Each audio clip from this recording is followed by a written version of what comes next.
Selamat siang. Assalamualaikum warahmatullahi wabarakatuh. Jumpa kembali dengan saya Dr. Damayanti bersama Apotek Anugerah Sehat. Pertama-tama saya ingin menyapa terlebih dahulu sahabat Anugerah Sehat dimanapun Anda berada, di Juanda, Batangan, Kunirang, Pati dan sekitarnya. Semoga pada siang hari yang cerah ini semua dalam keadaan sehat dan tetap semangat dalam menjalani hari-hari baru. Pada kesempatan siang hari ini, kami ingin mengangkat topik baru dalam bincang-bincang sehat siang hari ini, yaitu topik baru tentang TBC.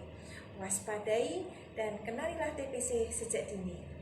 Nah, yang perlu saudara sahabat Anugerah Sehat ketahui, TBC merupakan satu dari 10 penyebab kematian dan penyebab utama agen infeksius dan masih menjadi masalah kesehatan di dunia. Berdasarkan WHO Global Tuberculosis Report 2018, diperkirakan insiden TBC di Indonesia mencapai 842.000 kasus dengan angka mortalitas atau angka kematian sekitar 107.000 kasus. Dengan jumlah ini, Indonesia berada di urutan ketiga tertinggi setelah India dan Cina. Nah, pada kesempatan ini saya juga ingin mengajak saudara sahabat Anugerah Sehat untuk mengetahui tentang sejarah Hari TB sedunia. Saat ini kita masih berada di bulan Maret, ya. Dalam peristiwa 24 Maret yang lalu, ya, diperingati sebagai Hari TB sedunia. Hal penting yang perlu Anda ketahui adalah latar belakang atau sejarah hari peringatan ini. Konon 24 Maret yang dijadikan sebagai Hari TBC sedunia karena pada tanggal tersebut, tepatnya di tahun 1882, Dr. Robert Koch menemukan Mycobacterium tuberculosis, yaitu bakteri sebagai penyebab tuberkulosis. Nah, TBC bisa membunuh 1 dari setiap 7 orang di Amerika Serikat dan Eropa.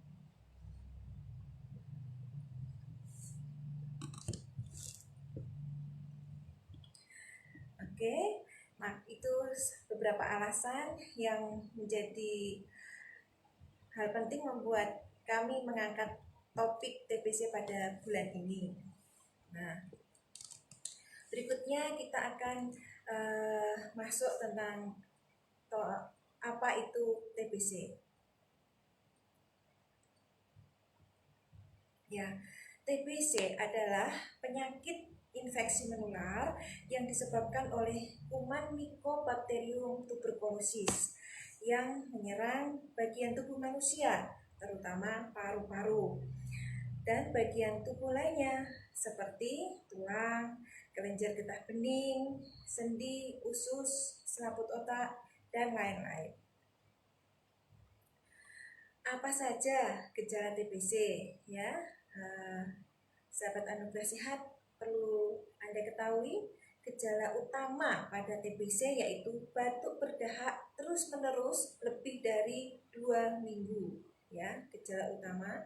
Nah, untuk gejala tambahannya yaitu ada berat badan turun, batuk bercampur darah, kemudian sesak napas dan nyeri dada, nafsu makan menurun, ya, keluar keringat di malam hari walaupun tidak melakukan kegiatan, dan demam yang berkepanjangan. Nah, jika sahabat Anugerah Sehat menemukan atau merasakan gejala seperti di atas, segeralah konsultasi ke dokter terdekat atau di fasilitas kesehatan terdekat, harus segera konsultasi. Berikutnya, bagaimana cara memastikan apa ini betul TBC atau tidak? Ada beberapa langkah, ya. Untuk mengetahui secara pasti seseorang menderita TBC, harus diperiksa dahaknya. Dahak itu atau riak ya, bukan ludah. Begitu. Pemeriksaan dahak harus dilakukan sebanyak 3 kali selama 2 hari ya. Jika hasilnya positif, ada kuman, berarti orang tersebut menderita penyakit TBC. Waktu pemeriksaan dahak adalah rumusnya adalah SPS, yaitu sewaktu, pagi, sewaktu ya. Ya, saudara sahabat Anugerah Sehat, mungkin bisa dicatat ya, bisa sambil dicatat. Kemudian yang berikutnya kami ingin mengenalkan bagaimana pengobatan TBC ya. Pengobatan TBC itu pada orang dewasa pengobatan berlangsung selama 6 sampai 8 bulan ya. Terbagi menjadi 2 tahap ya. Obat TB tahap awal diberikan, obat diminum setiap hari selama 2 atau 3 bulan. Kemudian ada obat TB tahap lanjutan ya. Obat TB tahap lanjutan ini obat diminum 3 kali seminggu ya selama 4 atau 5 bulan. Nah, tahap awal pengobatan obat diminum setiap hari selama 2 sampai 3 bulan ya. Kemudian tahap lanjutan pengobatan obat diminum 3 kali seminggu ya, 3 kali seminggu selama 4 sampai 5 bulan. Nah, penderita TB ini pada saat minum obat sebaiknya sebaiknya harus didampingi seorang pengawas menelan obat atau disingkat dengan PMO. Untuk apa? Untuk menjamin kepatuhan minum obat ya. Nah, yang berikutnya, kapan seorang pasien dinyatakan sembuh ya? Apabila pada pemeriksaan ulang pada akhir pengobatan tidak ditemukan kuman TBC. Nah, ya, berikutnya bagaimana penyebaran bakteri TBC ya. Jadi kuman atau bakteri TBC ini akan masuk melalui saluran pernafasan ya. Dari saluran pernafasan itu kuman akan menyebar ya, bisa menyebar sampai di paru-paru, kemudian bisa di kulit, bisa di pencernaan ya. Juga bisa sampai di otak dan juga bisa di kelenjar getah bening atau limfe dan juga bisa sampai di kandung kemih. Nah, ada pesan yang ingin saya sampaikan yaitu bahwa obat TBC sampai saat ini adalah gratis ya, bisa Bapak Ibu Saudara sahabat Anugerah Sehat dapatkan di puskesmas, BP4 atau fasilitas kesehatan tingkat pertama yang di bawah naungan pemerintah. Nah, ini hal penting juga yang perlu diketahui oleh Bapak Ibu Saudara sahabat Anugerah Sehat. Bagaimana penularan TB? Bagaimana penularan TBC ya? Kuman TB ini keluar ke udara pada saat penderita TBC ini sedang batuk, bersin atau berbicara ya. Kemudian kuman TB ini terhirup oleh orang lain melalui saluran pernafasan menuju paru-paru ya, dan dapat menyebar ke bagian tubuh lainnya begitu. Nah, kemudian setelah ada tadi orang batuk terus masuk ke hirup ya, ke saluran nafas. Nah, jika daya tahan tubuh lemah, orang tersebut bisa menjadi sakit TBC ya. Tapi jika daya tahan tubuh itu kuat, orang tersebut bisa tetap sehat. Nah, di dalam tubuh kuman TB ini bisa dilawan oleh daya tahan tubuh. Jadi sangat penting untuk menjaga daya tahan tubuh atau untuk menjaga imunitas ya. Nah, bagaimana caranya mencegah agar penderita ini tidak menularkan penyakit TB ya. Jadi apabila seorang pasien ini sudah terdiagnosa, sudah teridentifikasi bahwa terdiagnosa TBC, bagaimana supaya tidak menularkan ke orang lain. Nah, satu-satunya cara yang saat ini sudah dikembur-kemburkan di masyarakat, bahkan di era pandemi COVID, yaitu apa? Etika batuk, ya, etika batuk yang benar. Nah, etika batuk ini yang pertama, kalau kita batuk, ya, kita sedang batuk, ada keluhan batuk, begitu kita harus mawas diri, kita harus sadar diri, ya, kita harus pakai masker, ya. Nah, kalau sekarang mau batuk, mau tidak batuk harus pakai masker karena saat ini adalah pandemi COVID, masih dalam masa pandemi COVID-19. Nah, etika batuk tadi pakai masker jika Bapak Ibu Saudara sahabat anugerah sehat ini ada keluhan batuk. Kemudian yang kedua, apabila batuk, tutup mulut dan hidung dengan lengan atas bagian dalam, ya, seperti ini ya. Seperti ini. Saya pakai masker, ya, ini maskernya. Nah, kalau batuk kita pakai masker. Cuman saat ini batuk nggak batuk di masa pandemi kita tetap harus pakai masker. Nah, setelah pakai masker, batuknya itu tadi kita harus pakai lengan atas, ditutup begini ya. Kemudian harus menutup di bagian mulut dan hidung harus tertutup dengan lengan atas bagian dalam. Begini ya Bapak Ibu.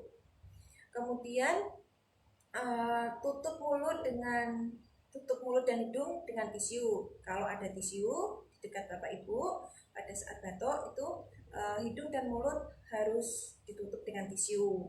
Kemudian jangan lupa membuang tisunya di tempat sampah. Supaya apa? Supaya kumannya itu tidak berterbangan kemana-mana. Setelah itu jangan lupa cuci tangan ya. Kalau di dekat sekitarnya ini ada air mengalir, lebih baik cuci tangan dengan air mengalir ya. Cuman kalau tidak ada air yang mengalir, bisa dengan hand sanitizer. Apalagi sekarang masa pandemi, kita harus siap dengan hand sanitizer. Kemanapun kita berpergian, kemanapun kita berada, kita harus siap dengan hand sanitizer seperti ini ya. Oke. Nah, etika batuk ini sangat efektif untuk menghindari penyebaran penyakit menular yang disebabkan oleh air liur yang dapat berterbangan di udara. Maka dari itu kita harus mengetahui cara yang tepat dalam melakukan etika batuk.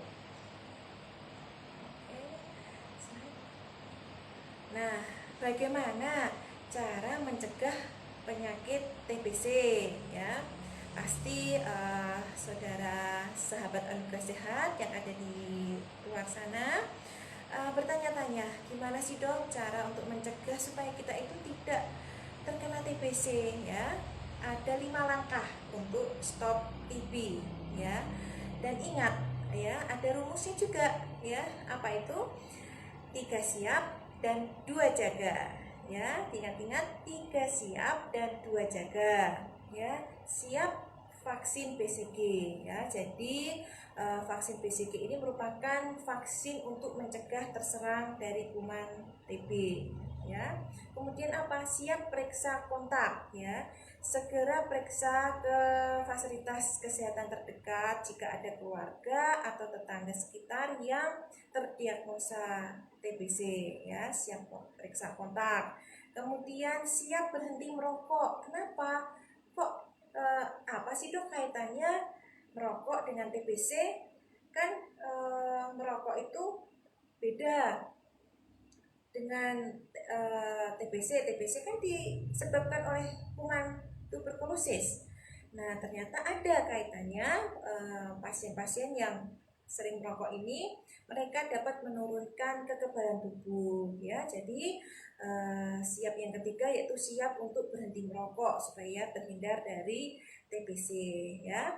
Dengan merokok itu dapat menurunkan daya tahan tubuh sehingga mudah terserang kuman TBC ya. Yang dua yaitu jaga. Dua jaga apa? Ayo. Dua jaga yaitu jaga kebersihan ya, jaga kebersihan lingkungan maupun jaga kebersihan diri ya. Jaga kebersihan lingkungan, membuang sampah pada tempatnya, kemudian jaga diri yaitu dengan kebersihan diri itu jangan lupa cuci tangan ya. Dengan apa? Dengan 6 langkah cuci tangan. Kita harus membiasakan, membudayakan dengan cuci tangan baik sebelum maupun sesudah melakukan tindakan. Kita harus rajin cuci tangan. Yang jaga yang kedua yaitu jaga jendela tetap terbuka ya. Jadi sangat penting sekali ventilasi udara ini ya. Cahaya matahari dapat masuk ya, ketika jendela dibuka, cahaya matahari ini bisa masuk dan terjadi pertukaran gas ya, sehingga ruang tidak lembab dan kuman TB tidak dapat berkembang ya. Nah, tuberkulosis ini bisa disembuhkan ya. Banyak mitos-mitos di luar sana mungkin kalau sakit TBC ini tidak bisa disembuhkan ya. Bukan, tuberkulosis ini bisa disembuhkan jika kita yang sudah terdiagnosa TBC mau minum obat secara rutin, mau minum obat secara teratur sesuai dengan yang diarahkan oleh dokter begitu. Nah, syaratnya cuma 3 ya. Bagaimana tuberkulosis ini bisa disembuhkan ya? Apa itu? Periksa dahak dan berobat dengan benar, minum obat hingga tuntas ya, minum obat hingga tuntas. Karena apa tadi? Sebelumnya sudah dijelaskan kalau pengobatan TB ini, memang butuh waktu yang cukup lama ya, 6 bulan itu untuk yang dewasa 6 bulan. Nah, jadi kadang banyak pasien-pasien yang capek minum obat atau jenuh ya, atau kurang dukungan dari keluarga. Jadi bisa pertengahan itu bisa putus obat, bisa malas-malasan minum obat. Jadi kunci utama untuk TBC bisa disembuhkan yaitu minum obat hingga tuntas dan datang ke layanan kesehatan yang terpercaya. Oke. Nah, di luar sana kita juga sering mendengar suatu mitos ya, mitos bahwa TBC ini hanya untuk kalangan yang sosial ekonomi rendah. Nah, itu salah sekali ya. TBC ini bisa mengenai siapapun juga ya, bisa mengenai dari kalangan manapun juga bisa terkena TBC. TBC ini bisa disembuhkan. TBC bukan penyakit keturunan ya. Di luar sana sering juga terdengar TBC itu penyakit keturunan, bukan, tapi penyakit infeksi menular yang sangat berbahaya ya. Nah,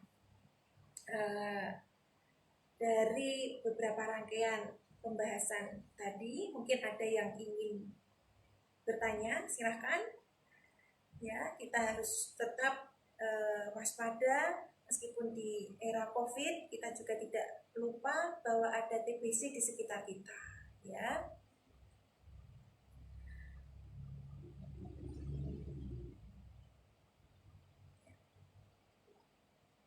Ya, ini ada pertanyaan ya dari Ibu Kun, ada pertanyaan.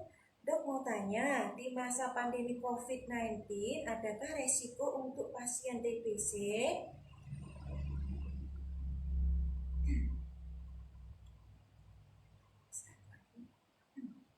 Ya, pertanyaan yang sangat bagus sekali.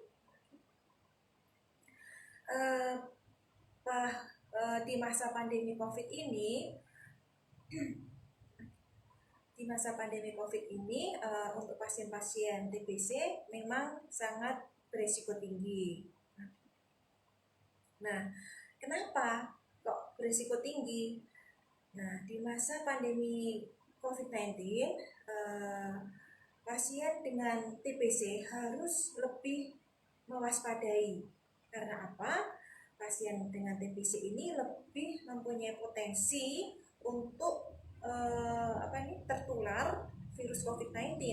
Karena apa? Karena pasien-pasien TBC ini, pasien dengan TBC, daya tahan tubuh dan kondisi parunya mereka lebih rentan terinfeksi, begitu. Jadi pada masa pandemi COVID-19 ini untuk pasien-pasien TBC yang masih dalam masa pengobatan tetap harus minum obat teratur dan menjaga daya tahan tubuh ya. Apalagi pasien-pasien TBC ini yang dengan multi drug resistant ya, dengan resistensi obat, di mana harus mengambil obat di puskesmas ya. Ini tetap harus dilakukan ya, jangan malah waduh masa pandemi takut ke puskesmas, takut ngambil obat ya. Di layanan kesehatan kami yakin bahwa mereka juga sudah melakukan protokol kesehatan. Jadi jangan sampai dengan adanya pandemi COVID-19 malah memutus atau membatasi dalam pemenuhan kebutuhan obat TBC begitu. Oleh sebab itu peran komunitas ya, baik itu keluarga, lingkungan sekitar, sahabat atau teman sangat penting untuk mengingatkan apabila ada keluarga, teman yang harus minum obat dengan skema pengobatan TBC.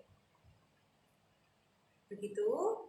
Jadi memang di era pandemi COVID, pasien dengan TBC ini lebih rentan tertular. Jadi harus lebih waspada dan tetap jaga imunitas tubuh.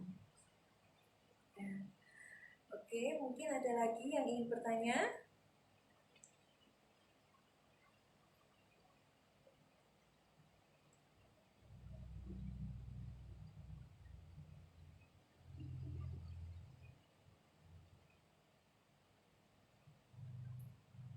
Ya.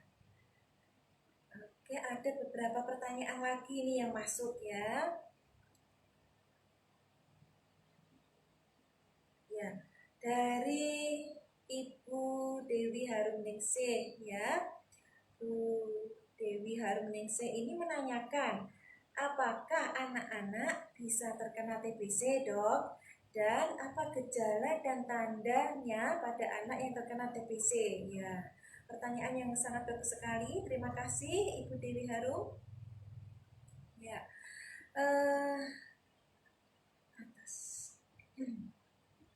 jadi memang anak ini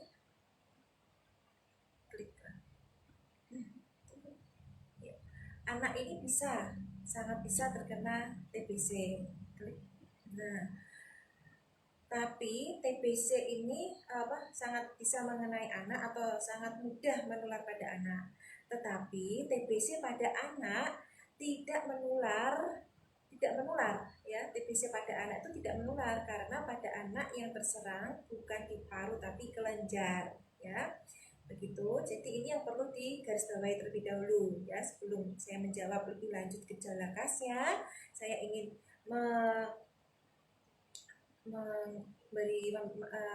memastikan bahwa untuk anak itu tidak menularkan TB, tapi anak mudah tertular. Kenapa? Karena TBC pada anak itu bukan di paru-paru lebih, tapi di kelenjar begitu. Bila ada kasus TBC anak, maka harus dicari sumber penularan di sekitarnya gitu. Nah, gejala penyakit TBC pada anak tidak jauh beda dengan dewasa. Batuk lama lebih dari 30 hari. Batuknya ini sangat khas sekali, yaitu batuknya ini yang disebut not remitting ya. Not remitting cough, yang artinya batuk itu terus panjang hari ya. Berbeda dengan batuk asma ya. Batuk asma itu kan hanya di malam atau di pagi hari. Nah, itu batuknya non remitting cough ya. Jadi sepanjang hari batuk terus begitu. Kemudian anak ada berat badan turun selama 3 bulan berturut-turut, ya, tanpa sebab yang jelas. Kemudian tidak ada nafsu makan, ya, nafsu makannya turun. Kemudian demam lama dan berulang. Nah, pada anak ini juga akan muncul benjolan di daerah leher, ya, di daerah leher, kemudian di daerah ketiak dan juga di daerah lipat paha, ya. Jadi memang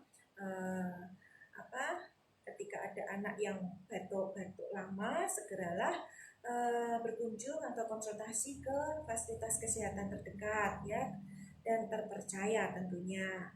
Nah, gejala tersebut dianggap memang tidak khas, bisa juga terjadi di kasus-kasus yang lain.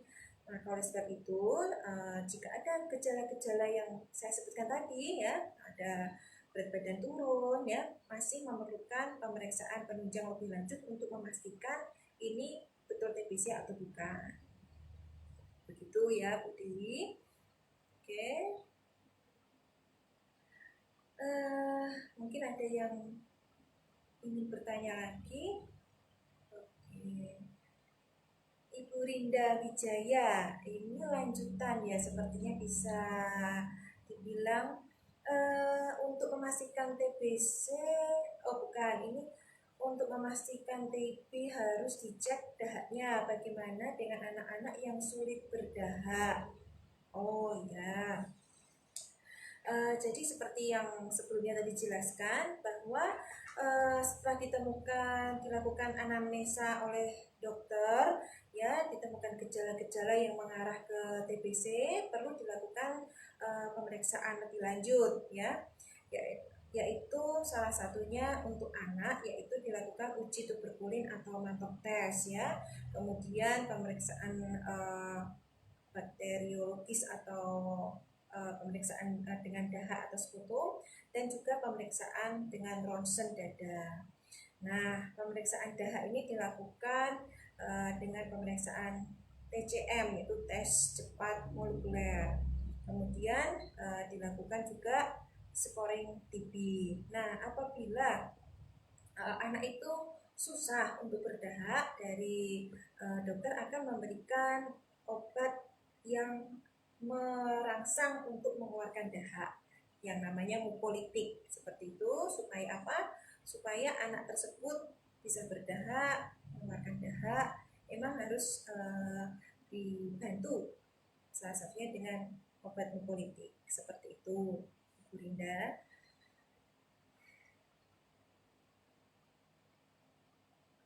Mungkin ada lagi pertanyaan? Oh ya, dari Ibu Dini Erina. Oke, terima kasih. Tadi dijelaskan tentang pemeriksaan dahak SPS. Caranya bagaimana? Ya, pertanyaan yang cukup bagus dan jeli sekali ini ya, Ibu Dini.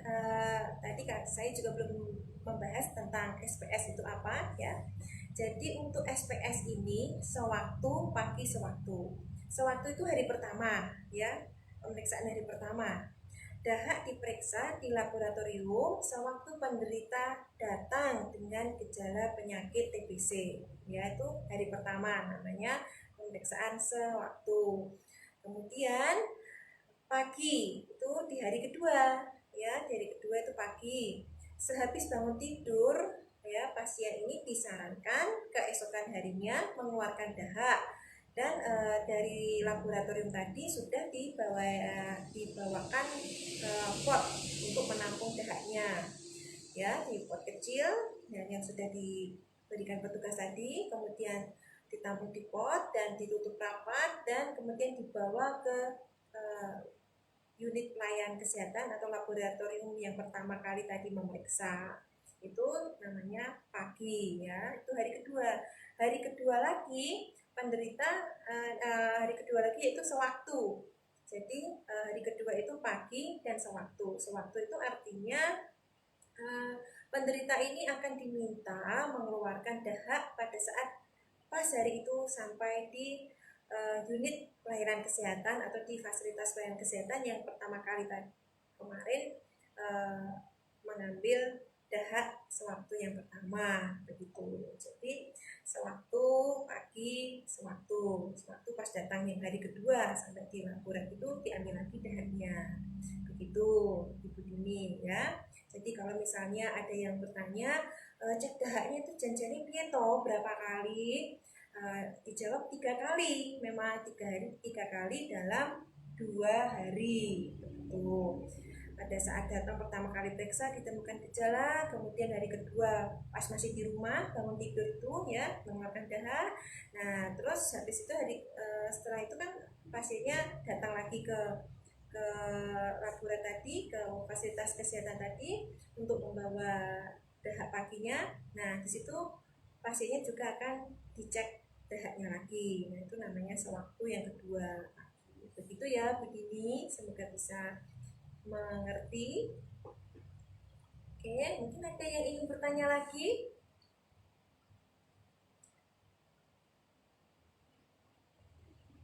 Masih setengah 12 ya. Silakan yang ingin menanyakan, mungkin terkait TB atau bisa di luar TB. Ya, ini ada pertanyaan lagi yang cukup bagus dari Ibu Renis ya. Kondisi yang bagaimana yang beresiko tinggi terkena TBC ya dok? Oh ya, oke.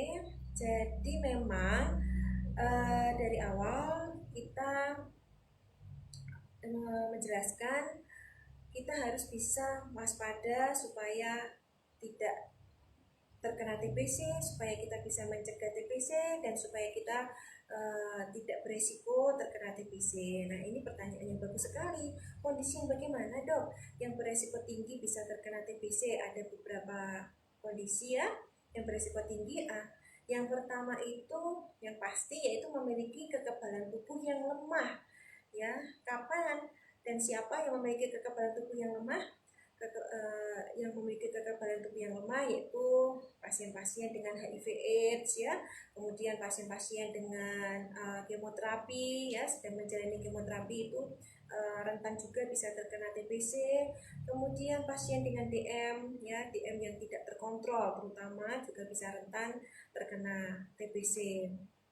Nah yang kedua, anak yang mengalami malnutrisi atau kekurangan gizi. Jadi sahabat Anugerah Sehat terutama bunda-bunda harap memperhatikan kecukupan gizi anak ya. Jika anak kelihatan nafsu makannya kurang atau susah makan, segera konsultasi ke dokter terdekat. Apakah anak ini masuk ke arah malnutrisi atau gizi buruk ya, itu juga rentan sekali terkena TBC. Kemudian orang-orang yang hobi minum alkohol ya, dengan minuman alkohol ini juga menurunkan daya tahan tubuh ya. Kemudian orang-orang yang aktif berhubungan langsung dengan pengidap TBC dalam jangka waktu cukup lama. Nah ini terutama misalnya ada anggota keluarga yang keluarganya sudah terdiagnosa TB, mau nggak mau hidup satu rumah, satu atap. Nah ini memang sangat beresiko bisa terkena TBC kalau kita tidak melakukan protokol kesehatan secara ketat ya. Nah, ternyata protokol kesehatan yang ketat yang saat ini dibumikan untuk COVID juga bisa diterapkan untuk mencegah penyakit tuberkulosis ya. Kemudian yang kelima yaitu tinggal di lingkungan yang lembab dan tidak terpapar sinar matahari ya. Ini harus hati-hati ya. Anak-anak muda zaman now ini kebanyakan mereka suka di dalam kamar ber-AC dingin ya, ber-AC sehingga kamarnya tidak pernah dibuka. Nah ini malah bisa beresiko tumbuh dan berkembang biaknya kuman TBC ya. Jadi sebaiknya untuk lingkungan yang lembab itu harus dihindari dan sering-seringlah untuk segera membuka jendela ya. Kalau sudah ada matahari gitu, jendela mulai dibuka. Mungkin untuk konstruksi rumah juga perlu dipikirkan yang greenhouse yang untuk jendelanya banyak sehingga pertukaran udara juga bisa baik begitu, sehingga lingkungan rumah juga tidak lembab lagi begitu. Ya.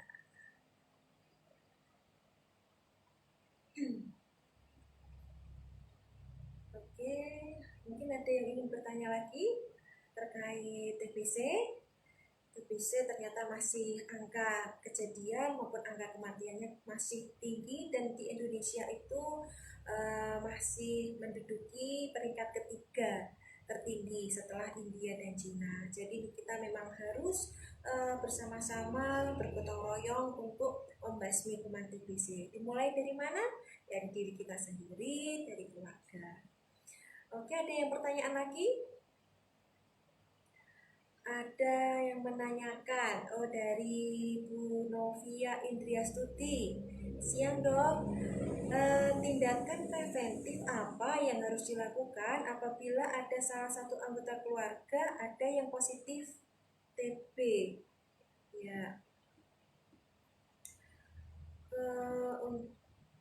jika ada yang positif TB, pencegahannya ya maksudnya. Ya, untuk pencegahannya ini bisa satu-satunya yang pasti harus bisa dilakukan, yaitu apa? Yaitu protokol kesehatan yang saat ini sedang digembar-gemborkan harus ketat ya.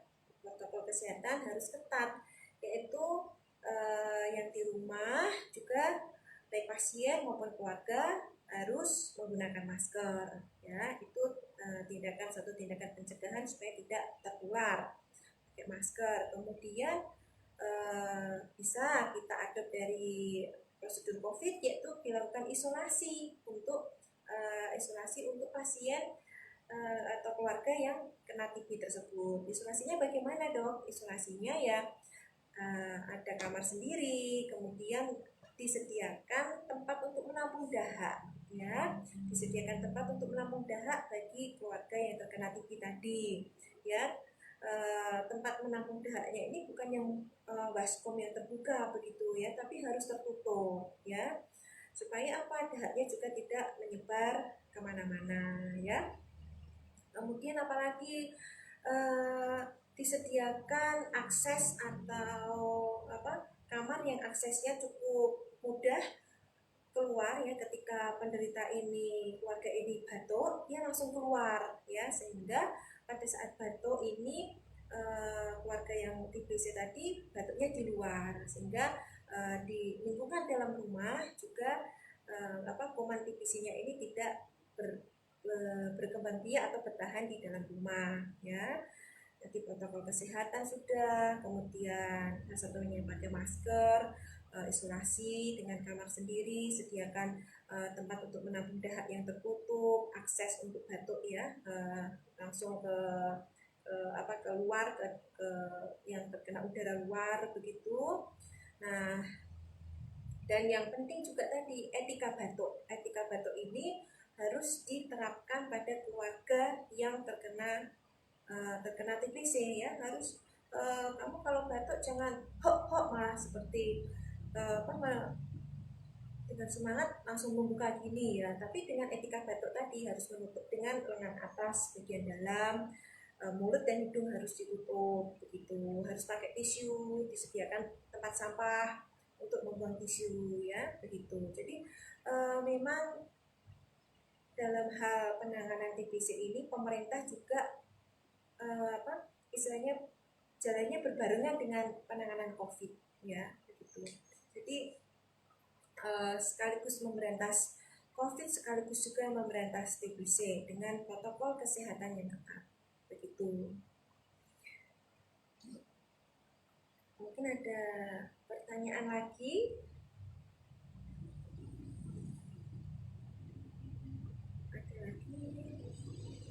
Ada lagi apakah penggunaan masker efektif untuk mengurangi penularan TB? Oke, ini pertanyaannya cukup bagus sekali ya. Penggunaan masker tentunya ini sangat efektif dalam mengurangi penularan TBC ya, Ibu Rinda Wijaya. Terima kasih pertanyaannya. Kenapa? Karena tadi TBC itu ditularkan saat apa? Saat penderita itu batuk, ya, penderita itu batuk, penderita itu bersin, penderita itu bersin-bersin, batuk terutama ya. Berbicara sih frekuensinya cukup kecil, tapi yang paling banyak mengeluarkan bisa menular adalah batuk dan bersin, karena ketika batuk dan bersin itu keluarlah yang namanya droplet bakteri Mycobacterium TBC. Nah, di situ ketika kita pakai masker sangat meminimalisir si droplet itu untuk menyebar keluar begitu. Dan selain masker, bukan hanya masker yang satu-satunya untuk mengurangi penularan TB ya, tadi harus dengan etika batuk yang benar ya. Dengan etika batuk yang benar, harapannya tadi bisa mencegah mengurangi penularan TBC begitu. Baik COVID juga harus melakukan etika batuk yang benar. Nah, ini ada yang ingin saya sampaikan, yaitu apabila pasien itu putus obat ya, pasien itu putus obat. Ini belum sempat saya singgung ya dari awal tadi, karena kan pasien TBC ini untuk pengobatannya kan tidak hanya 3 hari atau 1 minggu, tapi berbulan-bulan, 6 bulan. Nah, seringkali dijumpai pasien ini jenuh, jatuh ke titik jenuh, terus keluarga kurang mensupport, tidak memperhatikan, tidak membantu menyiapkan obat, tidak mendampingi untuk minum obat. Nah, di kala seperti itu pasien tersebut bisa putus obat. Nah, pengobatan TBC ini memang harus rutin selama 6 bulan, harus rutin setiap hari, dan memang diusahakan di jam yang sama ya. Jika putus obat akan terjadi kekebalan terhadap obat antituberkulosis ya, atau disebut multi drug resistant atau TB-MDR. Nah, TB-MDR multi drug resistant atau TB dengan resistensi obat minimal mengalami resisten itu terhadap 2 macam obat. Akhirnya banyak pasien yang tidak sembuh total ya, sembuhnya separuh-separuh, sembuhnya enggak tuntas ya. Nah, jika sudah terkena TB-MDR atau TB dengan resistensi obatnya tidak kebal lagi dengan obat-obatan antituberkulosis, pengobatan selanjutnya itu akan semakin lama, yaitu sampai 2 tahun ya, saudara-saudara Anugerah Sehat, sahabat Anugerah Sehat. Jadi apabila kita punya teman, sahabat, keluarga yang harus minum obat TBC, mari kita rangkul, kita kasih semangat, kita support juga.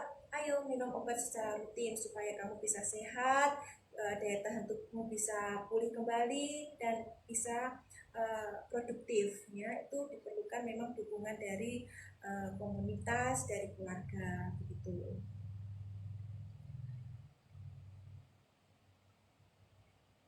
Mungkin ada yang ingin bertanya lagi. Adakah jenis makanan atau minuman yang harus dihindari pada penderita TB selama masa pengobatan, dok? Ini banyak memicu pertanyaan ya ternyata untuk makanan ini. Ya, untuk Ibu Dini pertanyaannya sangat bagus sekali. Jadi tadi sempat saya singgung sedikit ya, untuk pasien-pasien TBC itu janganlah jangan sering-sering minum alkohol. Mungkin yang tadinya sangat hobi minum alkohol ini harus di stop, benar-benar di stop, karena dengan sering-sering minum alkohol ini juga akan menurunkan daya tahan tubuh dan mengganggu metabolisme obat di dalam tubuh juga begitu. Untuk jenis makanan minuman yang khas ya itu tadi cuma alkohol. Justru malah untuk penderita TB ini harus makan harus teratur ya, harus teratur, harus yang bergizi ya, sayur, buah pastinya ya.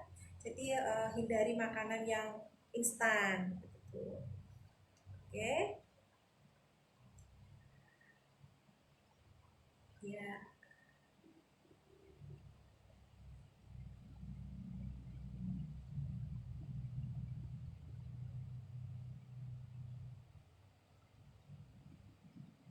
Mungkin ada lagi pertanyaan.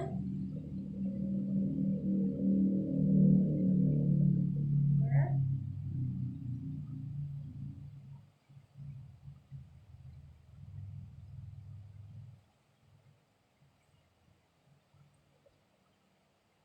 Silakan. Ya.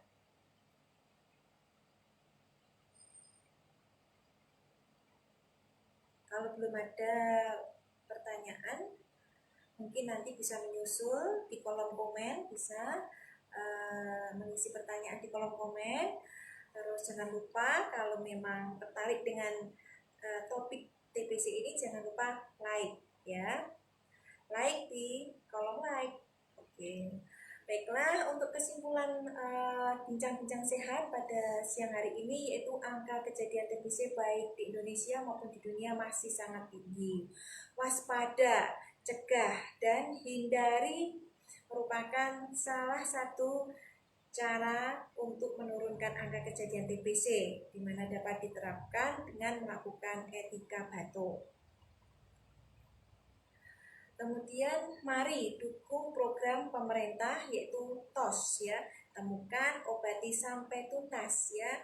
Dukungan komunitas sangat berpengaruh sekali di dalam mensukseskan pengobatan TBC. Jika Anda memiliki keluarga atau teman yang mengidap TBC, mari kita rangkul bersama-sama dan dukung untuk minum obat TBC sampai tuntas.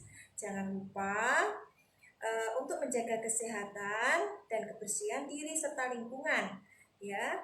Dalam masa pandemi COVID-19, pasien TBC harus tetap minum obat rutin dan teratur. Tidak ada alasan untuk menunda minum obat karena masa pandemi COVID-19 ya. Harus tetap minum obat. Kemudian dengan membentuk kesadaran dan pemahaman yang baik di masyarakat, harapan kami angka penularan dan kematian TBC bisa menurun dan kesehatan masyarakat menjadi lebih baik. Ya. Oh, masih ada satu lagi yang ketinggalan ini pertanyaannya dari Ibu Endah. Terima kasih, pertanyaannya sangat bagus sekali. Apakah penyakit TBC itu bisa dipicu dari faktor keturunan, Dok? Ya, sebelum saya tutup ini saya akan menjawab pertanyaan dari Bu Endah. Jadi TBC itu bukan penyakit keturunan ya. Yang penyakit keturunan itu adalah asma. Itu adalah penyakit keturunan. Kalau TBC tidak ada hubungannya sama sekali dengan penyakit keturunan. Cuman penyakit TBC ini adalah penyakit infeksi menular yang sangat berbahaya, bahkan mematikan. Begitu ya Ibu. Demikian bincang-bincang sehat pada siang hari ini. Semoga sedikit pembahasan tentang TBC dapat bermanfaat bagi kita semua, bermanfaat bagi bangsa dan negara. Terima kasih atas perhatiannya dan mohon maaf jika dalam penyampaian ada tutur kata yang tidak berkenan. Selamat siang, sampai jumpa di kesempatan berikutnya. Assalamualaikum warahmatullahi wabarakatuh.